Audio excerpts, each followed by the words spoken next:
As folks are arriving, let me welcome you to our candidate conversation on financing Philadelphia's future. We're very pleased to have Controller candidate Alexandra Hunt with us today. Before we begin, I'd like to remind folks that the recommendation that we have for your best viewing is to use Speaker View to put questions in the chat. We're not sure that we'll get to those questions. We'll try.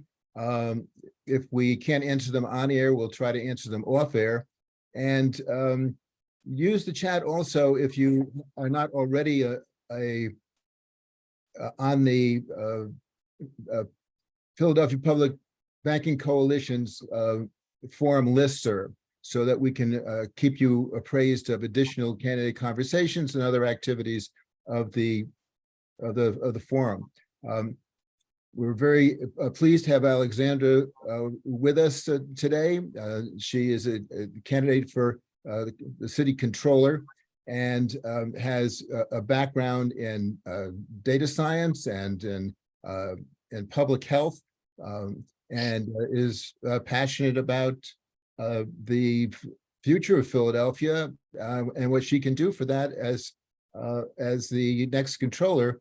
Welcome, Alexandra, and can you give us your vision for how you would intend to take the office of controller, in addition to the responsibilities and the specific duties, implement a vision for improving Philadelphia? Yes, I can share all that. Thank you for having me. I'm glad to be here. The main reason that I'm running for city controller is because I deeply believe in a well-being economy. And what that is the investment into people and into communities and their well-being, with the belief that if people are thriving, the economy will thrive. And we haven't seen that at a local level, and we certainly aren't seeing that in a national level. Our communities are being divested instead of invested in, and people are overall not in a state of well-being. So this is one of the big issues. Capitalizing a public bank is a way that we can build community wealth. And last session, this legislation was passed for a public bank to be created. And then it kind of sat there and there was no further movement. And we missed an opportunity that would have acted, especially in this moment, as a bit of a protective shield from what's happening at the national level, as we're seeing two major banks collapse. This could have done a little bit to shield Philly from those repercussions. Thank you, Alexandra. This is Deb Feigart. I'm an economist. I really appreciate your focus on economic and community well-being. And without people, there would be no economy. So great for you. And I appreciate your focus on reversing disinvestment. As a group, the Public Bank Coalition has three key questions to cover in our brief time together. All of them are directly related to the city controller's auditing role to improve financial operations and improve the use of public resources. So question number one, as you know, economic injustices are rampant in Philadelphia. Black and brown residents, business owners, and neighborhoods are struggling to access credit and investments. As you know, affordable housing is disappearing and poverty rates in our city are higher than the national average. So in general, what role do you envision for yourself as city controller in combating economic injustices here in our city? Let's begin there, and then I'll have some specific follow-ups, please. Well, I think to tie it into specifically a public bank, a public bank can offset a long history of banking discrimination that Black and brown families and small business owners have faced, where they're not able to get the loans necessary to start their own small business. And this would be a way to combat that and to build community wealth. This is a country of small businesses. There's also reports that the controller can run to make sure that there is an equitable distribution of wealth across Philadelphia.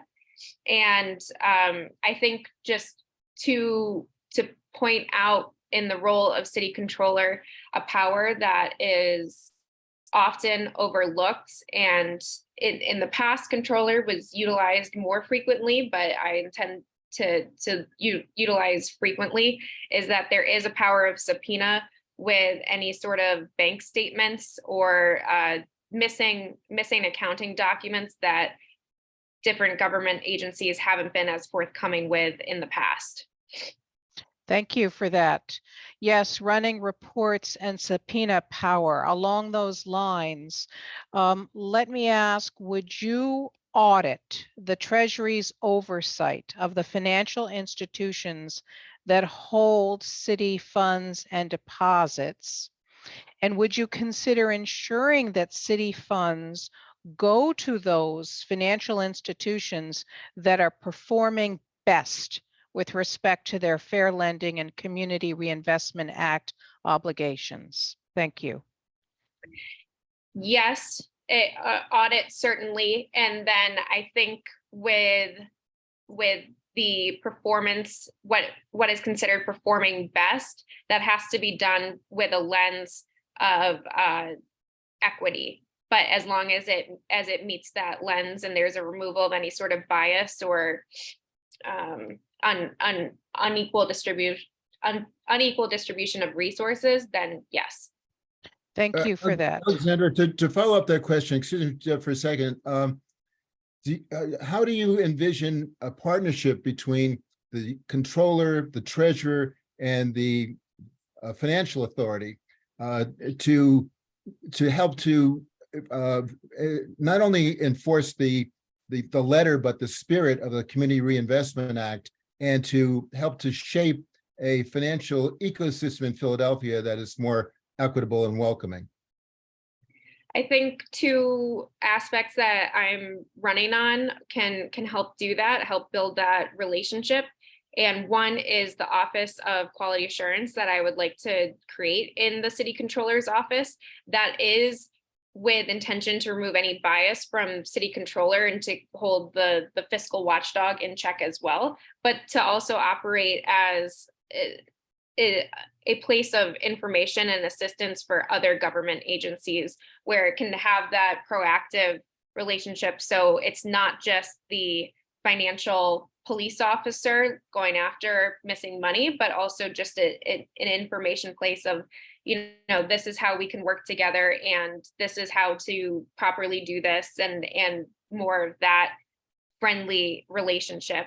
And then also, I would like to create a dashboard where you can see where taxpayer money is going, and the public bank can be included in that dashboard, where it's very transparent of how money is moving and where it's going in and out, and keep accountability in check that way. So as a follow-up, in your dashboard, we talked about the Department of Treasury. Thank you for answering that.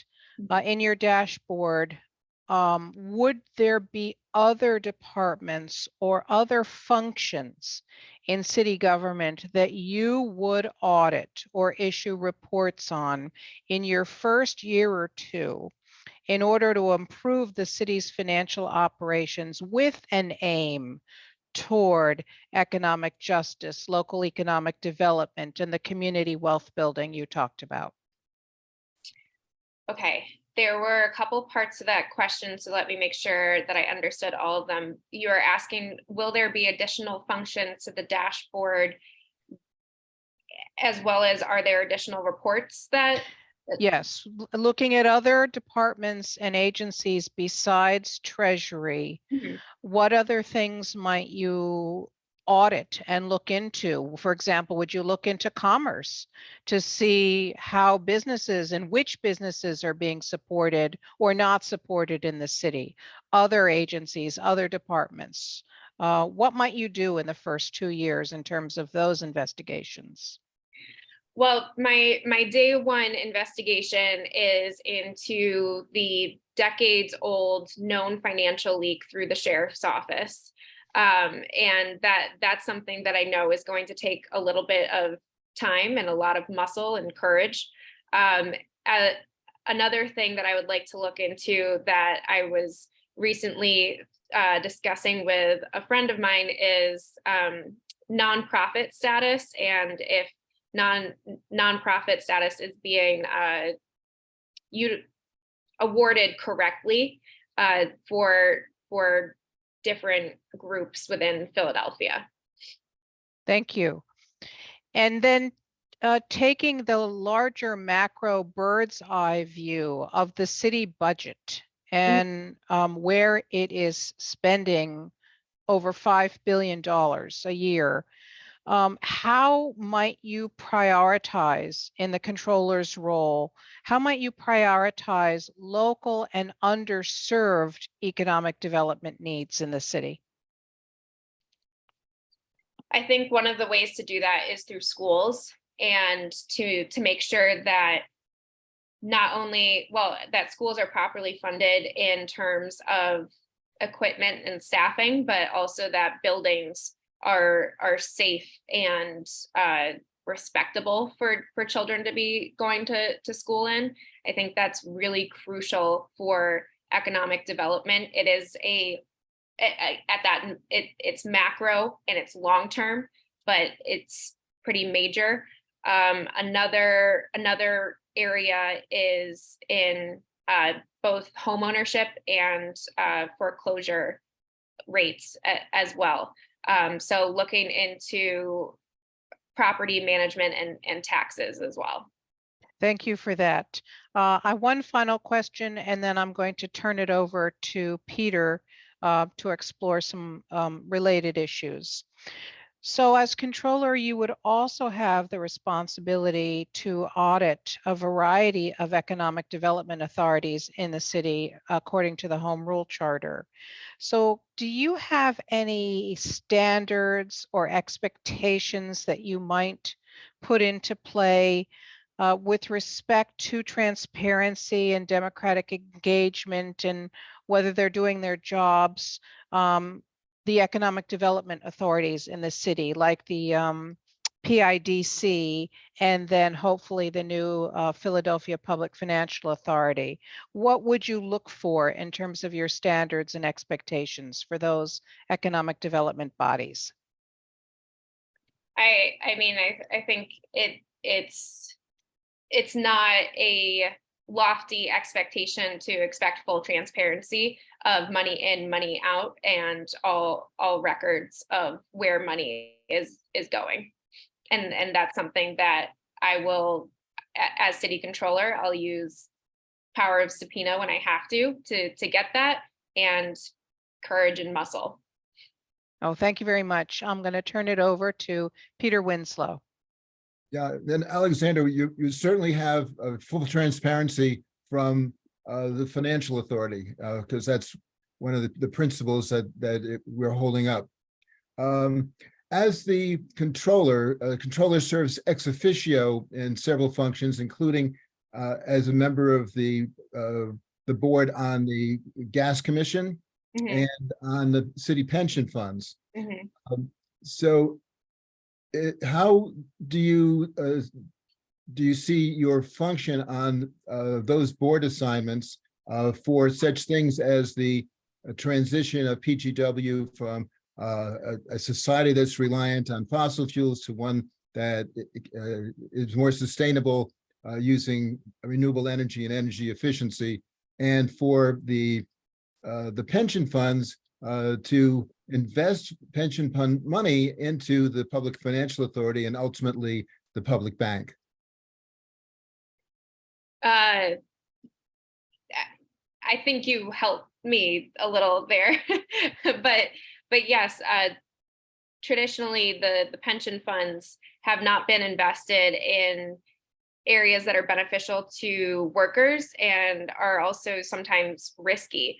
What is happening with recent bank collapses is in Silicon Valley Bank, PA public school employees' pension funds were invested there.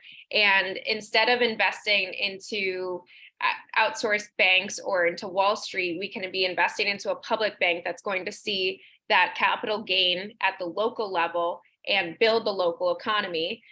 We can also invest in places that are not union busting, which I know that from the hospitality union, Unite Here, that is something that they've had to work through with the controller, but to invest in renewable energy and to create a just transition from Philadelphia Gas Works to Philadelphia Green Works.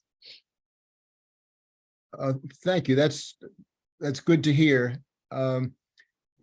Because it's topical, can we speak a little bit about the experience that has taken place elsewhere in the country with the Silicon Valley Bank being taken over by the FDIC and so forth, things that you see as systemic, where the public bank can provide a more stable environment, where the investments that are made and the practices and policies are not looking for profit so much as for public benefit, and just don't go into speculation and derivatives and other ways of just maximizing profit.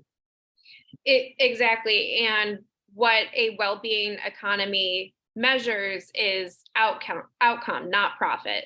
And I think that's a very different lens than what we're used to looking at as Americans. As we look for the profit, we push productivity for profit gain instead of for a well-being outcome that we're looking for. So I think that we can look into an improvement in childhood poverty. We can look into an improvement in the number and diversity and wealth of Black-owned businesses, and measure it that way instead of profit through what a Philadelphia public bank can fund.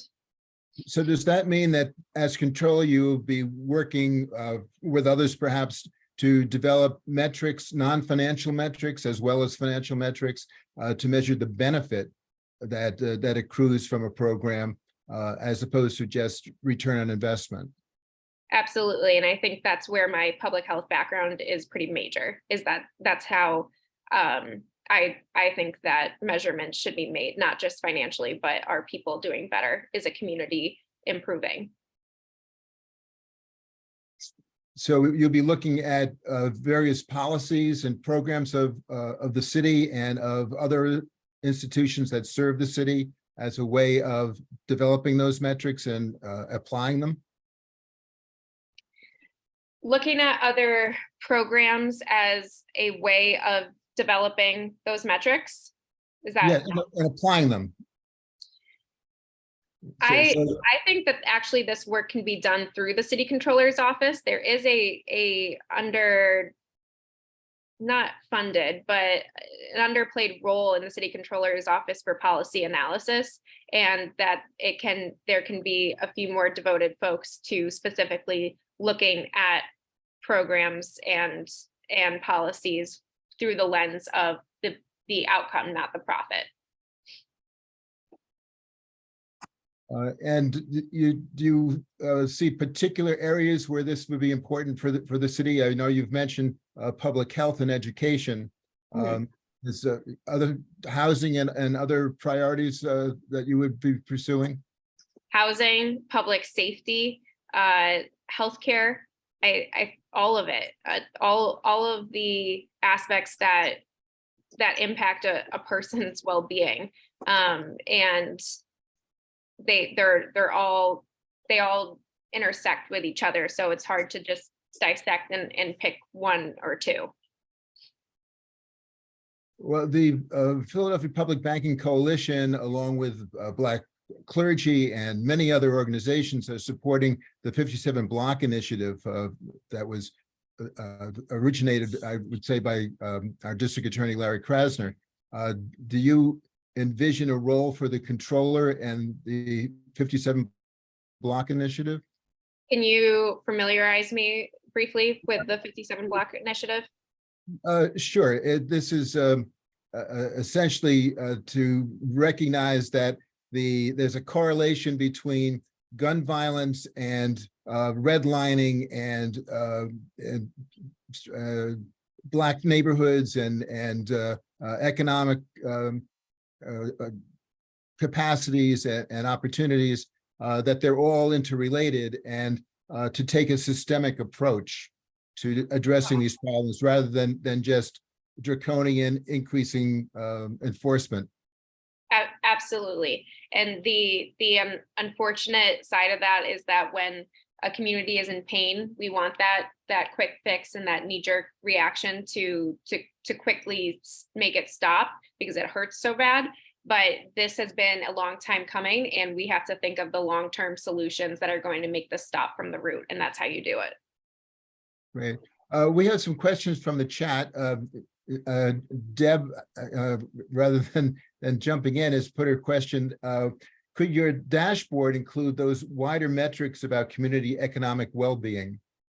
Yes, absolutely. That can be measured as well. And I believe that data and transparency should be in abundance.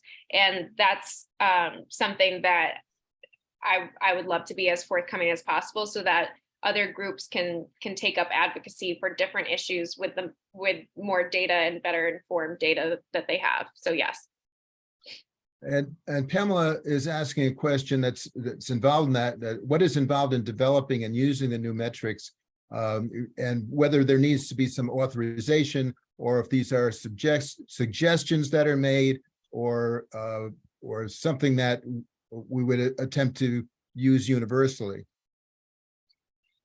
For the dashboard? The dashboard, how you're conceiving the new metrics and how they would be presented on the dashboard. This is Deb jumping in just for a second. So I think what we're asking here is, does the controller have the power to do that in her office with her staff, with the website of the controller's office? Can you get that out there, or do you need authorization for that? You don't need authorization for that.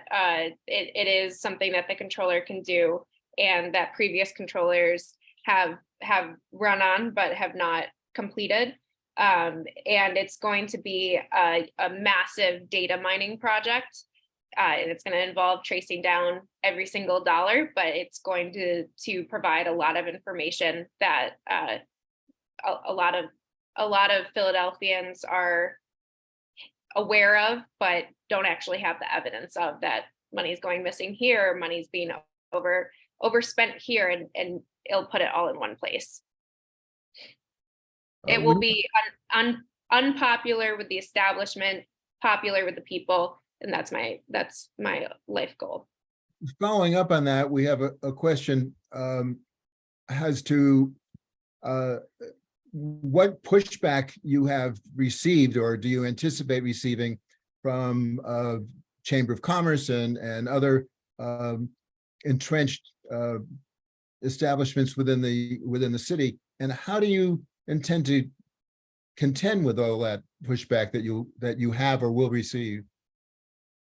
Yeah, there will be a lot of pushback, and I'm running for this with the anticipation of doing all this, knowing that I think that they're going to come after me at a personal level, but I also think that they're going to really challenge the controller's office with, how do you plan on enforcing that? And that's where it does become tricky.